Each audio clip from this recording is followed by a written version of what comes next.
They had to see Greg. They had found that manila envelope behind a file cabinet and didn't know it was there until they moved. And then they opened this up. They were so excited. Greg, I had done this, and now I was really worried because, so we went over to meet him. This is a coordinated monthly test of the broadcast stations of your area.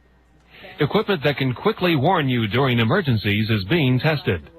If this had been an actual emergency, such as a tornado or flash flood or a civil emergency warning, official messages would have followed the alert tone.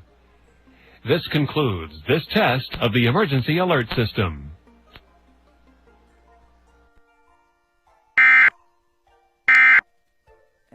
They were almost in tears. So that was November of 2003. His first solo art show was February of 2004. And it was very well received by the public, very nice press. And then somebody who also came to that show said, I think there's a book here.